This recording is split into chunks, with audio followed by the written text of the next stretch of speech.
এখন টিম যে সিলেক্ট করবে সে আসলে কাকে নিবে এই ডিবেটটা কিন্তু একটা বিশাল ডিবেট। এটা আসলে কিভাবে নেওয়া উচিত? আমাদের যে সিলেকশন টিম আছে শুধু সিলেকশন টিমেরই দায়িত্ব থাকা উচিত যে সিলেকশন করব। আমার মনে হয় অনেক ইন্টারফারেন্স হয় যার জন্য তারা তাদের অ্যাকচুয়াল কাজটা করতে পারে না। একটা বড় জার্নির মধ্যে চড়াই উতরাই থাকবেই। আর ক্রিকেট এমন একটা খেলা যে একদিনে শেখা যায়, একটা কালচার লাগে।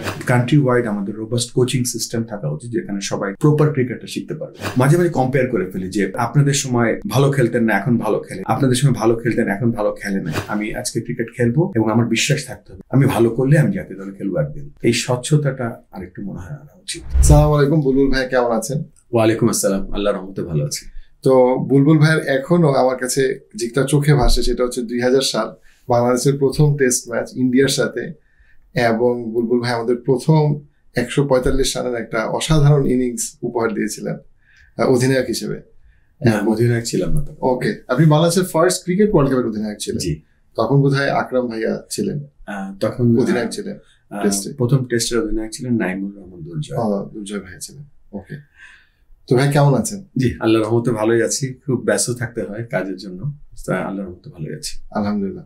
ভাইয়ের সাথে বাংলাদেশ ক্রিকেটের ভবিষ্যৎ নিয়ে আমরা একাল সেকাল নিয়ে আমার কথা বলার খুব আগ্রহ ছিল, এবং থ্যাংক ইউ ভাই, আপনি আমাদেরকে সময় দিয়েছেন আপনার ব্যস্ততার মধ্যে। তো ভাই আমাদের যেটা হয় সেটা হচ্ছে জাতি হিসাবে আমাদের একটা 6 মাস বা 3 মাস একটা সিরিজ ভালো যায় এবং আমরা খুব খুশি হয়ে যাই, আরে খুব ভালো করতেছে। আবার তারপরে একটু খারাপ সময় যায়, তখন আমরা একদম সব শেষ, সর্বহারা, ক্রিকেট বাইন করে দেওয়া উচিত বাংলাদেশ থেকে, এরকম কথাবার্তা আমরা বলি। বাংলাদেশ ক্রিকেটের 25 বছরের বেশি সময় পার হলো এবং আপনারা একটা খুব উজ্জ্বল সময় আমাদেরকে শুরু করে দিয়ে গেছেন, সেজন্য আমরা সবাই ব্যক্তি জাতি সবাই আপনাদের প্রতি গভীরভাবে কৃতজ্ঞ। তো সেই জায়গাটা থেকে তো বাংলাদেশ ক্রিকেটের 25 বছরে অনেক কিছু হয়েছে। আপনি এখানে কালেকটিভলি কোনো ব্যক্তি কেন্দ্রিক গঠনমূলক আলোচনা না, সমালোচনা না, যে আপনি কোন জিনিসগুলো দেখেন যে আমরা আসলে ভালো করছি 25 বছরে, এবং কোন জিনিসগুলো আপনার কাছে মনে হয় আমরা ভালো করি নাই? আপনি যে বললেন 2000 সালের প্রথম টেস্ট ম্যাচ, এবং 2000 সালের টেস্ট ম্যাচটা ছিল আমাদের একদম সর্বোচ্চ পর্যায়ে বাংলাদেশের পৌঁছানো। ইনফ্যাক্ট বাংলাদেশ ক্রিকেটের যে জার্নিটা শুরু হয়েছিল 71-এর পর থেকেই, এবং 71-এর পর থেকে যখন নতুন বাংলাদেশ পেলাম আমরা, আমাদের বেশ অনেক গ্রুপ অফ ক্রিকেটার্স যারা এসেছিলেন তারা ইনফ্যাক্ট কিছুই পায়নি। তারা স্যাক্রিফাইস করেছে ক্রিকেটের জন্য, ক্রিকেটকে এগিয়ে নিয়ে যাওয়ার জন্য। একটা বড় জার্নির একটা, আপনি এই 24-25 বছর যখন টেস্ট স্টেটাস পেয়েছে বাংলাদেশ, বাট জার্নিটা হচ্ছে একেবারে প্রায় 50 বছরের উপরে, এবং সব জায়গায় আমরা বেশ কিছু সিঁড়ি পার হয়েছি। যেমন আইসিসি ট্রফি জয় করেছি আমরা, তারপরে আমরা বিশ্বকাপে খেলার যোগ্যতা অর্জন করেছি, আমরা আইসিসি ট্রফি জয়ী হওয়ার পরে আমরা ওয়ানডে স্ট্যাটাস পেয়েছি, আমরা টেস্ট স্ট্যাটাস পেয়েছি। তো এই কাজগুলোর পেছনে আমরা সাধারণত দেখি যে বাংলাদেশের 24 তলা বিল্ডিং দেখি, বা বুর্জ খলিফা, অনেক বড় বড় বিল্ডিং দেখি, সুন্দর বিল্ডিং দেখি, কিন্তু এই বিল্ডিং গুলোর যে বেস, যে জিনিসগুলোর উপরে দাঁড়িয়ে আছে প্ল্যাটফর্মটা, সেটা কিন্তু সেই 71-এর পর থেকে শুরু করেছিল বাংলাদেশ। এবং আমরা একটা সুন্দর বাংলাদেশ টেস্ট টিম দেখতে পাচ্ছি। এখন যারা টেস্ট খেলে তারা বাইবর্ন টেস্ট প্লেয়ার্স। সো এই যে অনেক কষ্টের পরে বাংলাদেশ আজকে যেখানে দাঁড়িয়ে আছে, এবং বাংলাদেশে যে আমরা সকলে অনেক সময় অনেকটা হতাশা ব্যক্ত করি বা হতাশা প্রকাশ করি যে এই কি হলো, আমরা হেরে গেলাম, এই বিশ্বকাপ জিততে পারলাম না, আমরা কেন পাচ্ছি না, যেটা আপনি জিজ্ঞেস করছেন। একটা বড় জার্নির মধ্যে চড়াই উতরাই থাকবেই। আর ক্রিকেট এমন একটা খেলা যে সেই খেলাটা একদিনে শেখা যায়, একটা কালচার লাগে, এখানে ল্যাঙ্গুয়েজ একটা বড় ব্যাপার এখানে। তো সবকিছু মিলিয়ে আমার কাছে মনে হয় যে বিশ্ব ক্রিকেটে বাংলাদেশ অত্যন্ত ইউনিক একটা জায়গায় দাঁড়িয়ে আছে। বাংলাদেশের যে পপুলেশন, বাংলাদেশের যে ইউথ পপুলেশন, বাংলাদেশের যে ক্রিকেট ফলোয়ার, বাংলাদেশের যে ক্রিকেটের প্রতি ভালোবাসা, সবকিছু মিলিয়ে আমার কাছে মনে হয় যে হতাশ হওয়ার কিছুই নেই। বাট উপরন্তু আমরা অনেক কিছু নিয়ে আশায় বুক বাঁধতে পারি, এবং আশাটা করা উচিত এই জন্যই, which is very very positive এবং ফ্যাক্ট বেসড। ভাই আপনি যেটা লম্বা সময় এখন বর্তমানে দুবাইতে বেসড, আপনি আইসিসির একটা বিশাল অংশ দেখছেন, এশিয়ার একটা অনেক বড় ডিরেক্টর হিসেবে। অনেকগুলা দেশ, ভুটানের ক্রিকেটের কি হচ্ছে, সৌদি আরবের ক্রিকেটের কি হচ্ছে, চায়না ক্রিকেটের কি হচ্ছে, হংকং এর ক্রিকেটের কি হচ্ছে, আবার আপনি একটা সময় অস্ট্রেলিয়াতে আছেন, থাকছেন, এবং আপনি অস্ট্রেলিয়া ক্রিকেট দেখছেন, নিউজিল্যান্ডের ক্রিকেট দেখছেন, আবার আপনি অবশ্যই একটা বাংলাদেশে ক্রিকেটার হিসেবে আপনি অনেকটা সময় ছিলেন, আপনি কম্পেয়ার করতে পারেন। আপনি যখন কম্পেয়ার করেন তখন আপনি কি দেখেন যে বাংলাদেশের আসলে একটা অ্যাজ এ ক্রিকেটিং নেশন আমাদের কোর স্ট্রেংথ গুলা কি এবং আমাদের চ্যালেঞ্জেস গুলা কি? আমার মনে হয় যে অবশ্যই বেশ কয়েকটা জায়গা আছে। আপনি সুন্দর সুন্দর জায়গার নাম বললেন, যেমন ধরেন অস্ট্রেলিয়া নিউজিল্যান্ডের কথা বললেন। ইংল্যান্ড ক্রিকেট খেলাটা চালু করেছিল সারা বিশ্বে। আমাদের যারা কলোনিয়াল কান্ট্রিজ গুলোতে যখন তারা গিয়েছে, তারা সাথে করে ক্রিকেট নিয়ে গিয়েছে এবং ক্রিকেট ইন্ট্রোডিউস করেছে। এখন আমরা যে আইসিসি ডেভেলপমেন্ট টিম যারা আছে, আমরাও সেই কাজটাই করছি যেটা ইংল্যান্ডের যে প্রথম যারা করেছিল কলোনি, যেমন country like Bhutan, country like China, country like Uzbekistan, Tajikistan, একেবারে নতুন দেশ যাদেরকে ক্রিকেটের সাথে সম্পৃক্ত করছি। তো ক্রিকেট একেবারে পরিচিত করা বা ইন্ট্রোডিউস করা, এবং ফুল মেম্বার যারা ইন্ডিয়া, পাকিস্তান বা অস্ট্রেলিয়া, নিউজিল্যান্ড, বাংলাদেশ যারা আছে, এই ফুল মেম্বার ভার্সেস নতুন মেম্বারের যে গ্যাপটা, সেটা প্রত্যেকদিন দেখতে পারি কাজের জন্য। তো সেই লক্ষ্যে আমার কাছে মনে হয় যে বাংলাদেশের ক্রিকেট উন্নয়নের জন্য অনেকগুলো জায়গা আছে। যেমন ধরেন একটা দেশ যখন খেলে, যেমন অস্ট্রেলিয়া, ওরা 6 বার বিশ্বকাপ জয়ী হয়েছে। নিউজিল্যান্ডে ধরেন মাত্র 5 মিলিয়ন লোক, তারা সব ধরনের ফরম্যাটের ক্রিকেটে তারা ভালো করছে। শ্রীলঙ্কা মাত্র 20 মিলিয়ন দেশের লোক, যেখানে তারা বিশ্বকাপ চ্যাম্পিয়ন হয়ে গিয়েছে। তো বাংলাদেশের যে অবস্থানটা আছে, সেখানে আমরা যে রিসার্চ করে বের করেছি যে 3টা জিনিস বাংলাদেশের উন্নয়ন করার দরকার বা আছে, সেটা আরেকটু ডেভেলপ করা উচিত। 1 নম্বর হচ্ছে যে বাংলাদেশে আপনার যেমন আমাদের প্রাইমারি স্কুলগুলোতে আমরা ছোটবেলায় আমরা ব্যাকরণ শেখাই, আমরা অ্যালফাবেট শেখাই, এবং সেই ব্যাকরণ এবং অ্যালফাবেট দিয়ে তারা বড় বড় ডাক্তার, ইঞ্জিনিয়ার সব হয় পরবর্তীতে। সো এই জন্য কান্ট্রি ওয়াইড আমাদের দরকার রোবাস্ট একটা কোচিং সিস্টেম, যে ক্রিকেট খেলা প্রথম থেকেই একেবারে টেস্ট প্লেয়ার হবে এমন কিছু না। কান্ট্রি ওয়াইড আমাদের রোবাস্ট কোচিং সিস্টেম থাকা উচিত, যেখানে সবাই প্রপার ক্রিকেটটা শিখতে পারবে। পরবর্তীতে সেখান থেকে হয়তো আমরা ছাকুনে দিয়ে বেশ কিছু ইউথ প্লেয়ার নিয়ে আসতে পারবো, তাদের সেখানে দরকার হবে আমাদের কিছু facilities. So robust coaching system, কিছু বেসিক ফেসিলিটিস, আর সব থেকে বড় যে জিনিসটা, একটা জাতীয় দল করার জন্য বা একটা ভালো উইনিং টিম করার জন্য যেটা দরকার, কম্পিটিটিভনেস। তো অনেক কমিউনিটি ক্রিকেট থাকবে, গ্রামের ক্রিকেট থাকবে, উপজেলা ক্রিকেট থাকবে, বাট একটা লাইন থাকবে যেখানে কম্পিটিটিভনেস থাকবে। স্কুলে থাকবে, উপজেলায় থাকবে, জেলায় থাকবে, বিভাগে থাকবে। যখন এই কম্পিটিটিভনেসটা যখন বড় হবে, তখন ছোট ছোট জয় থেকে বড় বড় জয় আমরা করতে পারবো। সো এই 3টা জিনিসের জায়গাতে আমরা কোথায় আছি এখন, কোথায় আছি, এবং আমাদের বিশ্ব ক্রিকেটে স্থায়ী হওয়ার জন্য আর কি কোন জায়গাগুলো গ্যাপ আছে, সেই জায়গাগুলোতে আমাদের বেশি কাজ করা দরকার আমার কাছে মনে হয়। আপনার কাছে কি মনে হয় যে অন্য দেশগুলোর তুলনায় আমাদের আসলে ইউনিক স্ট্রেংথ গুলা কি, যেটার জন্য আপনি আত্মবিশ্বাসী? যেমন আমাদের রিসেন্ট ওয়ার্ল্ড কাপের পারফরমেন্স আশানুরূপ হয় নাই, এই বছর আবার একটা T20 ওয়ার্ল্ড কাপ আছে, কিন্তু তারপরে আমরা আশা করতে চাই, সবসময় চাই। তো সেই জায়গা থেকে আপনি যখন অন্য দেশগুলোকে কম্পেয়ার আমরা করি, সেই কম্প্যারিজনে আপনার কাছে কি মনে হয় বাংলাদেশ আসলে কেন কতগুলো ইউনিক স্ট্রেংথ নিয়ে বসে আছে, যে জন্য বাংলাদেশের ক্রিকেটে আরো হিউম্যান রিসোর্স বলি বা টাকা বলি ইনভেস্ট করা উচিত?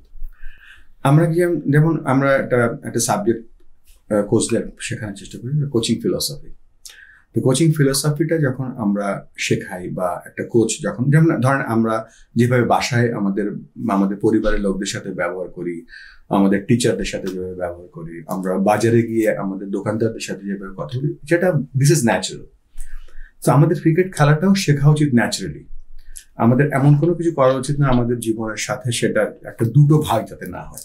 আমরা যেভাবে চলি, আপনি বলছিলেন আমাদের ইউনিক স্ট্রেংথ হচ্ছে ইমোশন। আমরা খুব ইমোশনাল জাতি, এবং ইমোশনাল জাতি হিসেবেই কিন্তু আমরা অনেক জয় পেয়েছি। তার মধ্যে একটা বড় জয় হচ্ছে 71 বট।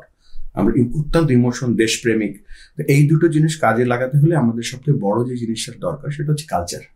আমাদের বাংলাদেশের যে কালচার আছে, বাংলাদেশের যে ভাষা আছে, যেমন ধরেন আপনি যখন একটা এলিট প্লেয়ারের সাথে কথা বলবেন, তখন আমাদের সব থেকে বড় স্ট্রেংথ হচ্ছে আমরা আপনি বলতে পারি, আমরা তুই বলতে পারি, আমরা তুমি বলতে পারি।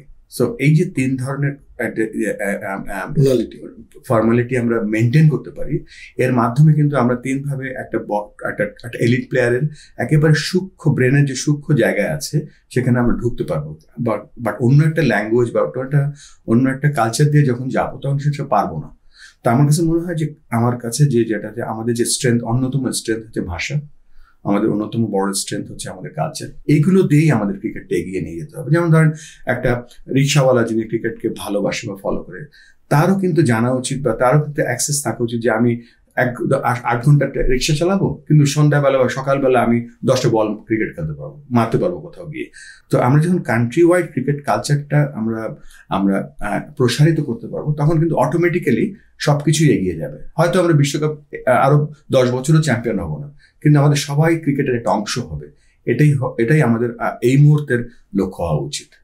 আপনার কাছে কি মনে হয় যে আমি যদি দেখি যে আপনি যখন প্রথম অধিনায়ক হিসেবে আমাদের প্রথম বাংলাদেশ বিশ্বকাপ খেলতে যায়, সেই বিশ্বকাপের পারফরমেন্স, সেখানে আমরা কিছু ম্যাচ জিতি, ক্রিটিক্যাল কিছু ম্যাচ জিতি।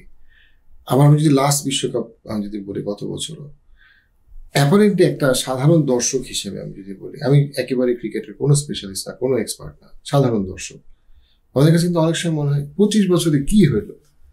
আপনাদের সময় ফ্যাসিলিটি বা সেট আপ মানে ইনফ্রাস্ট্রাকচার যতটুকু ছিল 25 বছরে এটা অনেক ডেভেলপ করছে, বা তারপরে তো আমরা রেজাল্ট পাচ্ছি, এর দেখে আমাদের হতাশ লাগে। আমরা এত ব্যাকরণ আমরা জানি না, বা কঠিন বিষয়গুলো আমরা কম বুঝি। কিন্তু আপনার কাছে কোন জায়গাটা মনে হয় যে এত নিরাশ হওয়ার কিছু নাই? ক্রিকেট কিন্তু এগোচ্ছে, আমরা এগোচ্ছি, অবশ্যই আমরা উই আর ডেভেলপিং, বাট পাশের দেশ বা পাশের অন্য আরেকটা আমাদের কম্পিটিটর যারা, তারা হয়তো একটু বেশি এগোচ্ছে। এটা একটা বড়, এই অ্যানালাইসিসটা আমরা কোথায় আছি এটা আমাদেরকে আগে জানতে হবে। আর ফ্যাসিলিটির কথা বলছিলেন যে আমরা কিন্তু, যদিও আমরা বহু বছর ধরে ক্রিকেট খেলছি, আমাদের কিন্তু সবকিছু এগোচ্ছে। আমরা যখন প্রথম বিশ্বকাপ খেলেছিলাম 1999-এ, আমরা 2টো জয় পেয়েছিলাম। এটা 2টো জয় পেয়েছিলাম, আর এবারে বিশ্বকাপ আমরা ভালো করিনি। আমি কম্পেয়ার করছি না, কেননা তখন আমরা খেলতে গিয়েছিলাম অংশগ্রহণ করার জন্য। এখন বাংলাদেশের মানুষের এক্সপেকটেশন হয়েছে যে বাংলাদেশ সেমিফাইনাল খেলবে, যেহেতু বাংলাদেশ অলরেডি কোয়ার্টার ফাইনাল খেলেছে। তো কোয়ার্টার ফাইনাল খেলার পরে সেই দেশটা যখন খারাপ খেলে, তখন মানুষ অটোমেটিক ধরে নেয় যে বাংলাদেশ ভালো করেনি। তো আমাদের কিন্তু ভালো করতে হলে আমাদের অ্যাকচুয়ালি আমরা এখন কোথায় আছি, শুধুমাত্র জাতীয় দল নয়, প্রত্যেকটা ডেভেলপমেন্ট। যেমন ক্রিকেট উন্নয়ন করার জন্য আপনার অনেকগুলো পিলার লাগে। যেমন আমরা ধরেন একটা জাতীয় দল নিয়ে খুব ব্যস্ত থাকি, কিন্তু আমাদের প্রধান যে জায়গাগুলো হচ্ছে, একটা আম্পায়ারিং পিলার আছে, একটা কোচেস ডেভেলপমেন্ট পিলার আছে, মিডিয়া উইং পিলার আছে, আপনার মার্কেটিং পিলার আছে, ওভারঅল অনেকগুলো পিলার থাকে। সো ওই পিলারগুলোতে আমরা আসলে কতটুকু কোথায় কাজ হচ্ছে, সেটাকে কার কতটা অ্যাকাউন্টেবিলিটি আছে, এগুলো কিন্তু আমরা দেখি না। আমরা শুধুমাত্র দেখি বাংলাদেশ জাতীয় দল ইন্ডিয়াতে বা বিশ্বকাপ খেলতে গিয়েছিল, আমরা অত ভালো করিনি। বাট আমাদের কিন্তু ভালো করতে হলে এই সব জায়গাগুলো একইভাবে উন্নয়ন করতে হবে। আর আমরা মাঝে মাঝে কম্পেয়ার করে ফেলি যে আপনাদের সময় ভালো খেলতেন না, এখন ভালো খেলে, বা আপনাদের সময় ভালো খেলতেন, এখন ভালো খেলে না। এই কম্পেয়ার গুলো, আমি একটা ছোট্ট উদাহরণ দিই। ব্র্যাডম্যানকে জিজ্ঞেস করেছিল একবার এক সাংবাদিক যে রিকি পন্টিং তো ভালো খেলছে, so what do you think about, তোমার মধ্যে এবং রিকি পন্টিং মধ্যে তুমি কি দেখো? তা ব্র্যাডম্যান সুন্দর একটা উত্তর দিয়েছিলেন। ব্র্যাডম্যান বলেছিলেন যে I am 87 now, I can't play cricket now. So যখনকার যেই সুযোগটা ছিল সেটাই বেস্ট সুযোগ, কিন্তু এই মুহূর্তে যে আমাদের অর্থের ঝলকানি বলেন, we don't have issue the money. তো আমরা ওই টাকা পয়সা, আমাদের যে সুযোগ সুবিধা, ওগুলো কতটুকু বাড়াতে পারছি এবং ইউটিলাইজ করতে পারছি। আমি বলি, আমরা যখন 97-এ আইসিসি ট্রফি খেলতে গেলাম মালয়েশিয়াতে, আমাদের তখন বোর্ড প্রেসিডেন্ট ছিলেন সাবের চৌধুরী। সাবের অফিস থেকে 35 লক্ষ টাকা ধার দিল ক্রিকেট বোর্ডকে, যে এই টাকাটা দিয়ে বাংলাদেশ বিমানের উপরে আমরা অনেক কৃতজ্ঞ। বাংলাদেশ বিমান এয়ারলাইন্স তারা আমাদেরকে 34-37% রিবেটের টিকিট দিল। সো ওই অর্থ এতটাই কম ছিল যে একজন বোর্ড প্রেসিডেন্ট ধার দিল, বিমান টিকিটের কনসেশন দিল, আমরা খেলতে গেলাম। সেই অবস্থা তো এখন আমাদের নেই। তা আমাদের এখন, আমার মনে হয়, আরো ফ্লো করা উচিত টাকা পয়সা নিচে, so that everybody can be sufficient enough to grow this game. আমাদের টিম সিলেকশন নিয়ে অনেক কথা হয়। তো টিম সিলেকশনে সবসময় যেটা হয় সেটা হচ্ছে গিয়ে যে অভিজ্ঞতা ভার্সেস তরুণের সুযোগ। যেমন আমি যদি একটা এক্সাম্পল দিই, যে মুশফিকুর রহিম অথবা মাহমুদুল্লাহ রিয়াদ চমৎকার বাংলাদেশ ক্রিকেটের জন্য অনেক দিন ভীষণ রকম অবদান রেখেছেন। আবার ধরেন নতুন প্লেয়াররা যেমন আফিফ বা তানজিদ এরকম আরো অনেক নতুন প্লেয়াররা আসতেছে যাদেরকে নিয়ে আমরা স্বপ্ন দেখি। এবং যখনই টিম সিলেকশন হয়, আমি কোনো পার্টিকুলার ডিবেটে আপনাকে নিচ্ছি না, বাট আমি জাস্ট আপনাকে ওভারভিউটা, এটার মানে ডিসিশন মেকিং এর মেথোডোলজিটা কিরকম হওয়া উচিত। যে আমার একটা সিনিয়র প্লেয়ার আছে যে অনেকদিন ধরে ভালো করছে, এখন তার পারফরমেন্সটা সামনে আমি তাকে নিয়ে কতটুকু অপটিমিস্টিক হবো ভার্সেস আমার একটা নতুন প্লেয়ার, তাকে আমি কতটুকু সুযোগ দিব। সো দেখেন এই দুইটা প্লেয়ারের মধ্যে দেখা গেল যে লাস্ট 3টা ম্যাচে তারা ভালো খেলে নাই, না যে সিনিয়র না যে জুনিয়র, কিন্তু দুইজন কি দুই মানে অভিজ্ঞ প্লেয়ারের একটা ভারী অতীত আছে আর নতুন প্লেয়ারের একটা উজ্জ্বল ভবিষ্যৎ আছে। এখন টিম যে সিলেক্ট করবে সে আসলে কাকে নিবে এটা নিয়ে গত 5 বছরে এইখানে বিভিন্ন নাম চেঞ্জ হয়েছে, কিন্তু এই ডিবেটটা কিন্তু একটা বিশাল ডিবেট। তো আপনার কাছে আমি জানতে চাই সেটা হচ্ছে যে এটা আসলে কিভাবে নেওয়া উচিত। সিলেকশনটা এমন একটা প্রক্রিয়া বা এমন একটা ব্যাপার যে আমাদের দেশে যেহেতু আমাদের 18 কোটি লোক মধ্যে ধরেন 16 কোটি লোক ক্রিকেট ফলো করে, 16 কোটি সিলেক্টর আমাদের আছে। এটা অত্যন্ত কঠিন একটা কাজ সিলেকশন করা, বাট একটা প্রক্রিয়া বা একটা সেট আপ থাকা উচিত যে আমার T20 টিম যখন করবো অ্যাটলিস্ট 130 স্ট্রাইক রেট থাকতে হবে সেই প্লেয়ারটা, তাকে পারফর্ম করতে হবে, অভিজ্ঞ এবং অনভিজ্ঞর একটা সুন্দর সংমিশ্রণ থাকতে হয় দলে। যেমন ধরেন যে আপনি দুটো নাম বললেন, মুশফিকুর রহিম এবং মাহমুদুল্লাহ রিয়াদ, এরা কিন্তু এখনো কিন্তু দে আর ভেরি কনসিস্টেন্ট, তারা ভালো খেলছে। আর আপনার এখন ইউথ প্লেয়ার যেমন আফিফের কথা বললেন, তামিমের কথা বললেন, বা তাসকিন তো সিনিয়র হয়ে গিয়েছে এখন, বা শান্তকে বলবো আমি নতুন, এরা আমাদের মনে হয় যে পারফরমেন্সটা শুধুমাত্র কম্পেয়ার করা উচিত না, এখানে উইন উইন সিচুয়েশনে অভিজ্ঞতা একটা বড় ব্যাপার হয়ে দাঁড়ায় এখানে। তা আমি বলছি যে আমাদের যে সিলেক্টররা আছে they are very very well experience, তারা সবাই জাতীয় দলে খেলেছে বা সিলেকশন কমিটিতে যারাই আসে তাদের কাজটাকে আমার মনে হয় আমরা অনেক ইন্টারফেয়ার করি।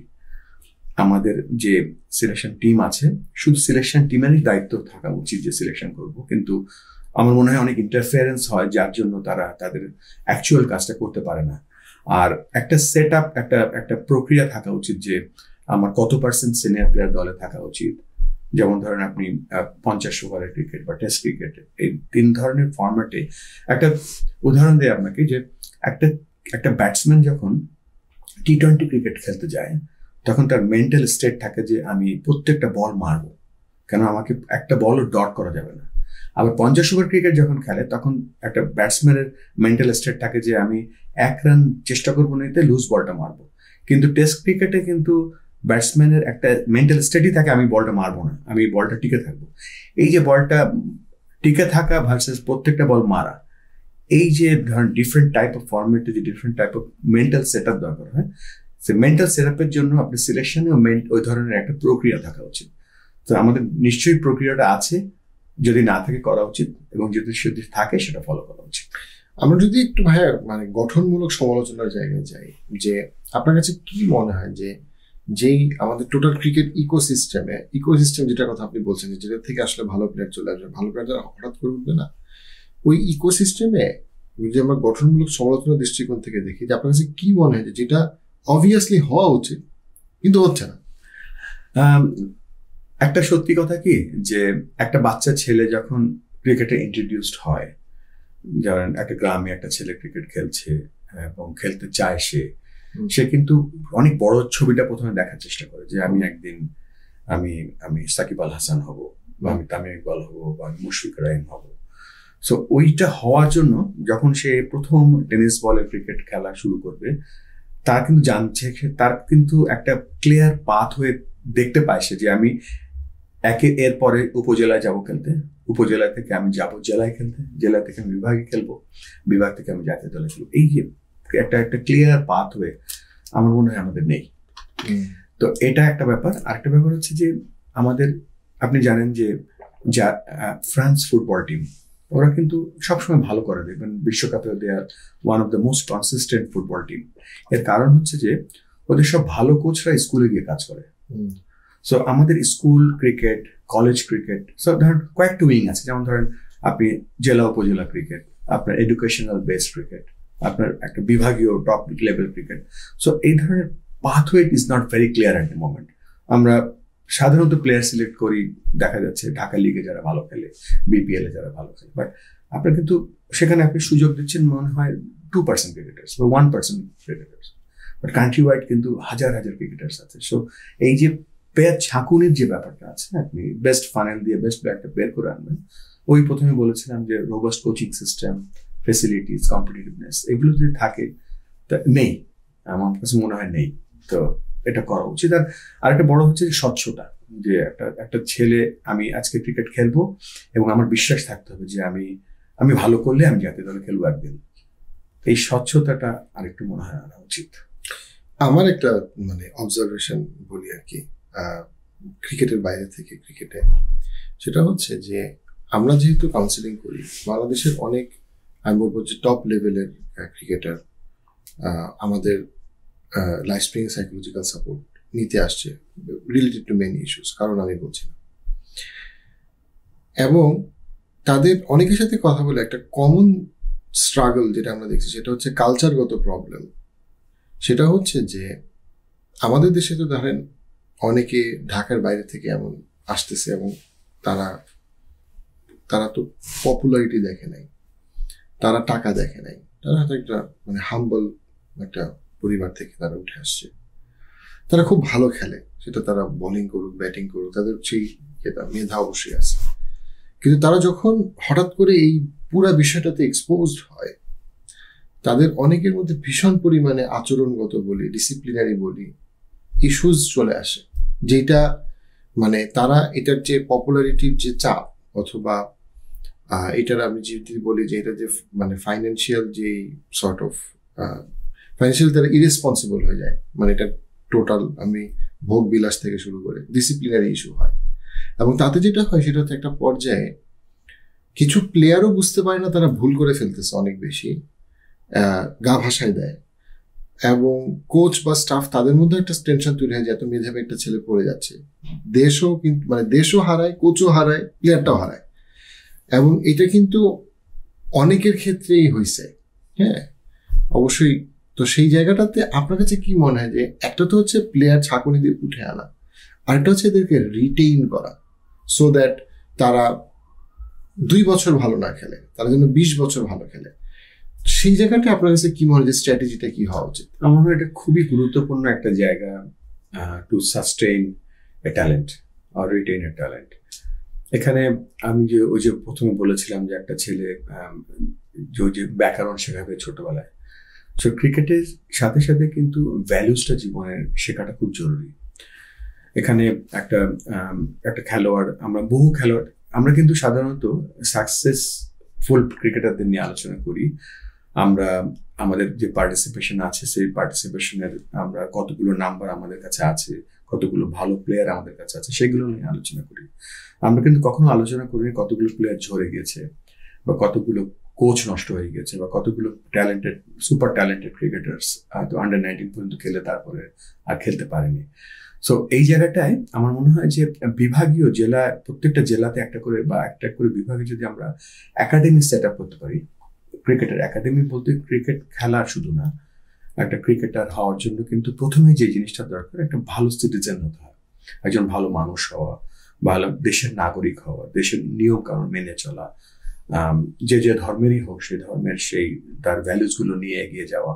সেটা হলে হবে কি, তাহলে আপনি একটা অটোমেটিক আপনি কিন্তু ইন্ডিভিজুয়ালি একটা ক্রিকেটারকে কিন্তু পুরো সময় দিতে পারবেন না। তো আমার কাছে মনে হয় যে আমি ব্যক্তিগতভাবে দেখেছি অনেক অনেক ট্যালেন্টেড ক্রিকেটার ঝরে পড়েছে। তো এখানে কিন্তু আমার কাছে যে বললাম একাডেমির মাধ্যমে, যে একাডেমি ন্যাশনাল একাডেমি থাকবে, একটা রিজিওনাল একাডেমি থাকবে, সেই একাডেমিতে শুধু ক্রিকেট শেখাবে না, সেখানে ডিসিপ্লিন শেখাবে, সেখানে একজন ভালো মানুষ হওয়ার জন্য কি কি জিনিস দরকার হয় সেগুলো শেখাবে। এবং কোচদের অন্যতম একটা বড় কাজ হচ্ছে একজন ভালো, আবারও বলছি, একজন ভালো নাগরিক তৈরি করা। আমি একটা জায়গায় দেখেছি যে অস্ট্রেলিয়ার মতো দেশে দেখেছি আমি যে যখনই কেউ যখন ক্যাপ্টেন হয়, যখন সে দলের আন্ডার-19 ক্যাপ্টেন হোক, ন্যাশনাল টিমের ক্যাপ্টেন হোক, তাকে মিডিয়া ট্রেনিং করতেই হবে। সে কিভাবে কথা বলবে, কোন কোন জায়গাটায় কথা বলা উচিত, তার কোন কোন জায়গাটায় কথা বলা উচিত না। আর আরেকটা ব্যাপার আমার কাছে মনে হয় যে আমরা কিন্তু একটা জায়গায় অহেতুক সময় নষ্ট করি সেটা হচ্ছে যে ভাষাগত ব্যাপারে। আমরা যেমন দেখা যাচ্ছে যে আমাদের দেশে খেলা হচ্ছে কিন্তু আমরা ইংরেজিতে ইন্টারভিউ করছি। একটা প্লেয়ারের, মেসিকে কখনো আমরা ইংরেজি বলতে শুনিনি, বা ম্যারাডোনাকে বলতে শুনিনি। তো প্লেয়ারদের কিন্তু তার কালচারে, তার ভাষায় বড় হওয়ার জন্য যে বাধাগুলো আছে সেগুলো আমাদের দেখা উচিত। আর এগেন আমি বলছি যে ক্রিকেটার হতে হলে কিন্তু প্রথমে you have to be a well valued person. আপনি যখন, একটা উদাহরণ দিই যে একটা ক্রিকেটার যখন সেঞ্চুরি করে, ব্যাটার যখন সেঞ্চুরি করে, তখন সে সাধারণত 100টা বল খেলে বা 120টা বল খেলে। সে কিন্তু 120টা ভালো ডিসিশন নেয়। এই ভালো ডিসিশন নেওয়াটা কিন্তু মাঠে না, মাঠে বাইরে থেকে আসে। যে আপনি কখন ঘুমোতে যাচ্ছেন, আপনি কখন দাঁত ব্রাশ করছেন, আপনি কেমন হোমওয়ার্ক করছেন অন টাইম কিনা, এই যে ভালো প্র্যাকটিসটা আপনি যখন মাঠে একা একা ক্রিকেট খেলবেন তখন ভালো প্র্যাকটিসই করবেন। সো এটা ইটস এ লাইফ, ক্রিকেট হচ্ছে লাইফ। তো ওই ভালো প্র্যাকটিসটা আপনাকে শুধু ভালো খেলাবে না, আপনাকে বহুদিন খেলার একটা পথ দেখিয়ে দেবে। আপনার সাথে আরেকটা প্রশ্ন করি, এটা আমাকে খুব ভাবায়। ক্রিকেট ইকোনমি, যে আসলে তো খেলাটা অনেক in the many sense capitalistic হয়ে গেছে। ধরেন আমি যদি টেনিসের এক্সাম্পল দিই, যখন আপনার পিট স্যাম্প্রাস খেলতো, সে খেলা থেকে বেশি আয় করতো, স্পন্সরশিপ থেকে পরে আয় করতো, বা অন্যান্য থেকে বেশি আয়। তো তার খেলাটাই ছিল তার মূল উপার্জনের জায়গা। এবং মানে এটা কিন্তু একটা ফ্যাক্টর। আমি যদি এখন ফুটবলারের কথা বলি, ফুটবলারদের ক্ষেত্রে কিন্তু সেটা ডিফারেন্ট হয়ে গেছে। মেসি খেলে যে আয় করে, সে মাঠের বাইরে খেলোয়াড় হিসেবে তার থেকে বেশি আয় করে। সো এটার প্রভাব সমস্ত সারা পৃথিবীতে পড়ছে। বাংলাদেশে যদি আমি ক্রিকেট ইকোনমির দিকে দেখি, একটা ক্রিকেটার কিন্তু অনেক ক্ষেত্রেই সে যখন ক্রিকেটার হয়ে স্ট্যাবলিশ হইলো, তখন সে ক্রিকেটে যতটুকু আয় করে, লাইক হার্ড কোর ক্রিকেটে তার দেশের জার্সি পরে, সে তখন কিন্তু তার থেকে অনেক বেশি আয় করে অন্য জার্সি পরে, অথবা সিম্পলি অন্য কোনো মানে তার ইনকামের একটা বড় অংশ স্পন্সরশিপে চলে গেছে, অন্যান্য দিকে অ্যাফিলিয়েশনে চলে গেছে। এটা একটা রিয়ালিটি, এটা সব পৃথিবীর রিয়ালিটি, এটা শুধু বাংলাদেশের রিয়ালিটি না। তো এই জায়গাটাতে আপনি কিভাবে দেখেন যে দেশের স্বার্থ, ব্যক্তির স্বার্থ, অর্থ এবং এটার যে টোটাল যে ব্যালেন্সটা হবে, চ্যালেঞ্জ বিভিন্ন সময় হচ্ছে, বাট এই চ্যালেঞ্জটা আমার আন্ডারস্ট্যান্ডিং আপনাদের সময় কম ছিল। কারণ আপনাদের সময় ওই এখন লেভেল অফ স্পন্সরশিপ অ্যান্ড এখন লেভেল অফ অ্যাফিলিয়েশন একটা প্লেয়ারের, আর আপনাদের সময় লেভেল ওইটা, মানে আপনাদের সময় ব্যাপারটা ছিল more about the game itself. এখন কিন্তু খেলার বাইরের খেলাটা অনেক বেশি, অনেক ক্ষেত্রে মানে খেলার বাইরে একটা বিশাল খেলা আছে, যে খেলাটার ইকোনমিটা has become greater than the খেলার ইকোনমি ইটসেলফ। তো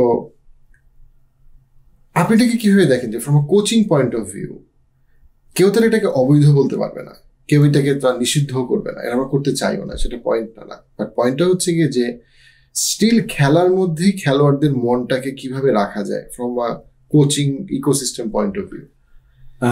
বাংলাদেশ বছর দুয়েক আগে সাউথ আফ্রিকা গিয়েছিল, সেখানে বাংলাদেশ কিন্তু ওডিআই সিরিজটা জিতেছিল। এবং বাংলাদেশের একজন, অনেকে জানে না, বাংলাদেশের একজন অলিখিত ক্রিকেট মেন্টর আছেন, গ্যারি কাস্টন।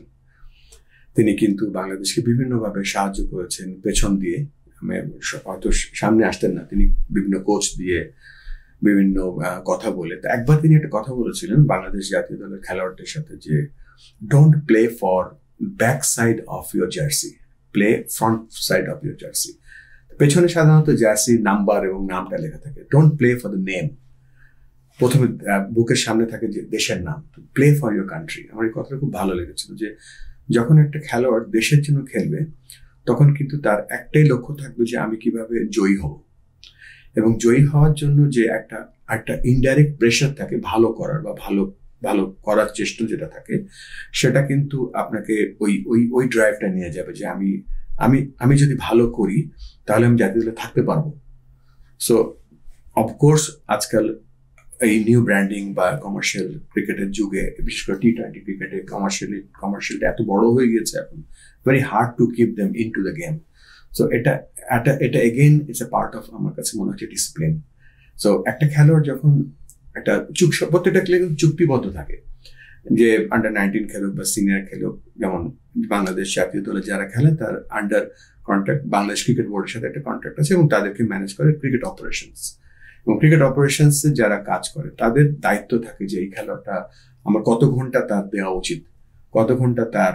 আমি দেখেছি যে বাংলাদেশ বেশ কয়েকটা বিশ্বকাপ খেলেছে, কিন্তু আমরা আমরা একটা অফিসিয়াল ছবি তুলিনি, ছবি তোলার সময় হয়নি আমাদের।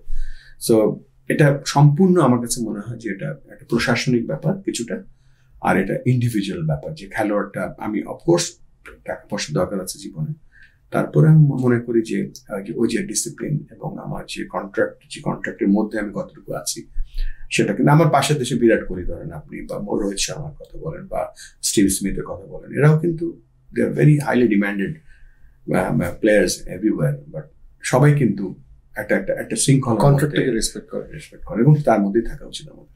লাস্ট যে পয়েন্ট যেটা বলবো ভাই সেটা হচ্ছে গিয়ে যে স্পোর্টস সাইকোলজি। তো আমার যখনই বিসিবির কারোর সাথে ইন্টারাকশনের সুযোগ হয়েছে, অনেকবারই সুযোগ হয়েছে আলহামদুলিল্লাহ, আমার ডক্টর সাইদুল্লাহর সাথে, আমার সবসময় এনকারেজ করছি যে স্পোর্টস সাইকোলজির গুরুত্ব দেন, আমাদেরকে নেওয়ার দরকার নেই। ইটস নট আমি চাকরি চাচ্ছি কন্ট্রাক্ট, আমরা আমাদের কাজ নিয়ে এমনিতেই খুব বিজি। বাট আমরা যেটা বলতে চাচ্ছি সেটা হচ্ছে যে এই যে ক্রিকেটে এত এক্সপেন্স হয়, সেখানে আপনি ঢাকা ইউনিভার্সিটি বলি বা আমাদের দেশের যারা সাইকোলজিতে পড়াশোনা করতেছে তাদেরকে স্পোর্টস সাইকোলজিতে 5 জন যাক, 10 জন যাক, 1 বছর 2 বছর ট্রেনিং করুক, আসুক, ওই 5 জনের মধ্যে 1 জন 2 জন ব্রিলিয়ান্ট হবে। কিন্তু আমাদের টিমের সাথে আমাদের স্পোর্টস সাইকোলজিস্ট সবসময় থাকুক ক্রিকেটে। এটা খুব কেন? বিকজ আমরা অনেকগুলো ক্লোজ ম্যাচ হারছি, আমাদের ডিসিপ্লিনারি ইস্যু বলি, বিহেভিয়ারাল ইস্যু বলি, আমরা যদি অস্ট্রেলিয়া ইন্ডিয়ার দিকে তাকাই, তারা স্পোর্টস সাইকোলজিতে অনেক ইনভেস্ট করে, সেখানে এই ইনভেস্টমেন্টটা খুবই ছোট কম্পেয়ার টু দ্য এন্টায়ার বাংলাদেশের ক্রিকেট ইকোনমি বা বাজেট।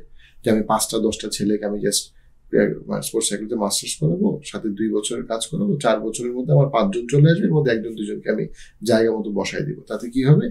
টোটাল ইকোসিস্টেমটা ইমপ্রুভ করবে।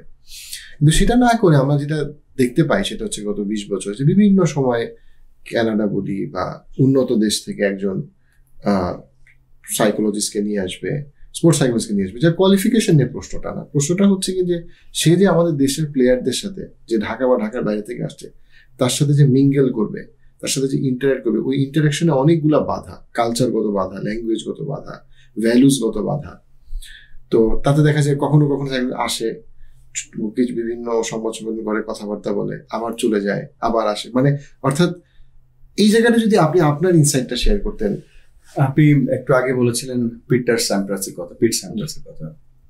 পিট স্যাম্প্রাসের যে actually mentor, cricket sports doctor যিনি, সাইকিয়াট্রিস্ট যিনি, তার নাম হচ্ছে doctor Noel ব্ল্যান্ডেল।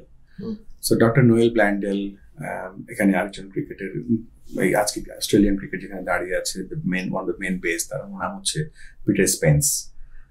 Doctor Noel Blundell, Peter Spence, Chris Harris বলে একজন ক্রিকেটার আছে, মিসবাউল হক আছে, সেই টিমে আমিও আছি। তো আমরা যেটা চেষ্টা করছি যে প্রায় 2.5 বছর হয়ে গেছে আমরা রিসার্চ করছি যে ক্রিকেটে মানসিক ব্যাপারটা কতটুকু ইম্পর্টেন্ট। সো এখানে কিন্তু আপাতত যেটা জাস্টিন ল্যাঙ্গারও আছে এখানে, তো যেটা বোঝা যাচ্ছে যে এখানে 90% খেলা, ক্রিকেট খেলা হচ্ছে মাথার খেলা। এটা মাথায় কতটুকু আপনার স্টিল আছে, মাইন্ডফুলনেস আপনি কতটুকু। সো এখানে আমার কাছে মনে হয় যে আমাদের দেশে, আমার একটা আবার অভিজ্ঞতার কথা বলি, 2000-এর দিকে আমাদের একজন বাইরের কোচ বাংলাদেশে গিয়েছিলেন, তিনি কোচ কাম প্লেয়ার ডেভেলপমেন্ট করতেন। তো এক প্লেয়ার এসে আমাকে বললো, ভাই আমার ভালো লাগে না। কেন? কয় আমারে খাওয়ায় হচ্ছে কর্নফ্লেক্স নামে একটা জিনিস, আমারে খাওয়ায় সিদ্ধ পেঁপে, আমারে খাওয়ায় কি কি খাওয়া আমার ভালো লাগে না, আমি ডাইল আর ভাত দিয়ে ভাত খাই। সো এই যে হঠাৎ চেঞ্জ করার, যে একটা নর্মাল গ্রোথের সাথে যে আমরা হঠাৎ চেঞ্জগুলো আনি, চেঞ্জগুলোতে ইনফ্যাক্ট ওই প্লেয়ারে ধরেন ফিজিক্যালি সে গ্রো করবে না, মেন্টালি সে গ্রো করবে না। তো আমার কাছে মনে হয় যে প্রত্যেকটা দলের, ইভেন আন্ডার-19 দল শুধু না, প্রত্যেকটা দলের সাথে আমাদের কিন্তু একজন মানুষ থাকা উচিত যিনি তাদেরকে মানসিকভাবে সাহায্য করবে। আমি বলছি না যে একেবারে প্রফেশনাল কেউ থাকতে হবে, বাট এইটার জন্য ওই যে বলছিলাম যে পিলার, ওই কোচ এডুকেশন পিলার যে জায়গাটা আছে, সেখানে কিন্তু অবশ্যই আমাদের সাইকিয়াট্রিস্ট থাকা উচিত, বা আমাদের মেন্টাল ডেভেলপমেন্ট করার জন্য কি কি দরকার হয়। আমরা যদি স্বপ্ন যদি না দেখি আর বিশ্বাস করতে না পারি, আর আমাদের যে শক্তিটা আছে সেই শক্তিটা জায়গা মতো ব্যবহার করতে না পারি, তাহলে তো আমি বলবো যে আমরা ওয়েস্ট অফ টাইম, আমরা শুধুমাত্র ক্রিকেটের স্কিল শেখাচ্ছি। সো আমি আপনার সাথে একেবারে একমত যে আমাদের দেশীয় কায়দায় বা দেশীয় কালচারে cultural appropriateness very very important.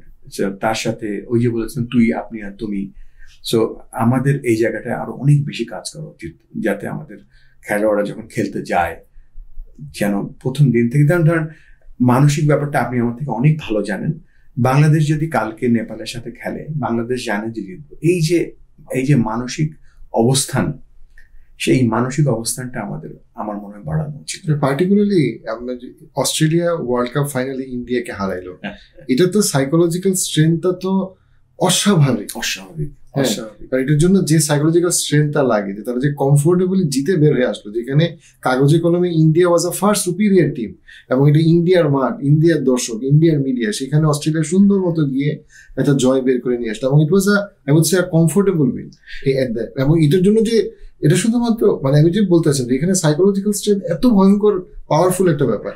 আপনি দুটো ক্যাপ্টেন দেখেন, আপনি Rohit Sharma is a fantastic cricketer, but Rohit শর্মাকে কিন্তু চিন্তা করতে হয়েছিল কাপটা জিতবো, রোহিত শর্মাকে চিন্তা করতে হয়েছিল আমাকে ভালো পারফর্ম করতে হবে, রোহিত শর্মাকে চিন্তা করতে হয়েছিল যে আমার আরো 100 ধরনের প্রেশার আছে। কিন্তু প্যাট কামিন্সের কোনো চিন্তা ছিল না, ওর একটা মাত্র চিন্তা ছিল যে আমি ম্যাচটা জিতবো, আমি এই উইকেটটা ভালো করে ব্যবহার করব, আমার যে পারফরমেন্স আছে সেটা আমি করবো। So this is the only difference. আরেকটা ব্যাপার হচ্ছে যে এই যে মেন্টাল ফ্যাটিকনেস এবং ফিজিক্যাল ফ্যাটিকনেস আপনারা অনেক ভালো জানেন। তো মেন্টাল ফ্যাটিকনেস কিন্তু it takes long time to overcome. যেমন ইংল্যান্ডে যেটা আমরা বিশ্বকাপে দেখতে পেরেছিলাম, they were mentally very tired, একটা পর্যায়ে তারা ওটা ওভারকাম এখন করছে। কিন্তু এই ফিজিক্যাল ফ্যাটিকনেস কিন্তু 3-4 দিন পরে ওভারকাম করে যায়। কিন্তু এই জায়গাটা আমাদের অফকোর্স আমাদের একটা মিটার থাকা উচিত যে আমার টিম কোথায় আছে, কি তার দরকার, তার কোথায় সাহায্য লাগবে। আমার মনে হয় এই জায়গাটা আমাদের অনেক কাজ করার জায়গা বাকি আছে। থ্যাংক ইউ বুলবুল ভাই, আপনার সাথে চমৎকার একটা আলাপ হলো। আমার কাছে মনে হয় যে এটা অনেক ইনসাইট দিবে, স্পেশালি যারা ক্রিকেটের ফ্যান, যারা ক্রিকেট ফলো করে, কোচ, স্টাফ। সো আপনি দেশের জন্য আমরা আবারও গ্রেটফুল আপনার কাছে। আপনার আমাদের ছোটবেলায় একটা বিশাল চমৎকার একটা সময় আপনারা আমাদেরকে উপহার দিচ্ছেন, আমাদের জন্য, দেশের জন্য, সবার জন্য। অ্যান্ড এখনো আপনারা পর্দার আড়ালে অনেক কিছু করতেছেন, ইনসাইটস দিচ্ছেন হায়ার লেভেলে পলিসি মেকিং এ, যেটা আমাদের জন্য অনেক গুরুত্বপূর্ণ। So we are deeply grateful to you ভাইয়া, অ্যান্ড ইনশাল্লাহ আপনার সাথে হয়তো আবারও কখনো কথা বলার সুযোগ হবে। ধন্যবাদ আমাকে ডাকার জন্য। আর শেষ কথা আমি একটা বলতে চাই ভাইয়া, খুব ভালো লাগলো আপনার সাথে এই মন খুলে কথা বলতে পারে। বাট এখানে আমি প্রথমেই বলেছিলাম বাংলাদেশ খুব একটা ইউনিক জায়গায় দাঁড়িয়ে আছে, একটা জাস্ট সময়ের ব্যাপার। Bangladesh will flourish, specially in cricket. আমার কাছে মনে হয় যে বাংলাদেশের ট্যালেন্টের অভাব নেই। সো ট্যালেন্টগুলো আমরা কিভাবে ব্যবহার করছি, কিভাবে তাদেরকে ফুটিয়ে তুলছি, আমি রিয়েলি ইনশাল্লাহ হোপফুল। ইনশাল্লাহ। থ্যাংক ইউ ভাই। Thank you.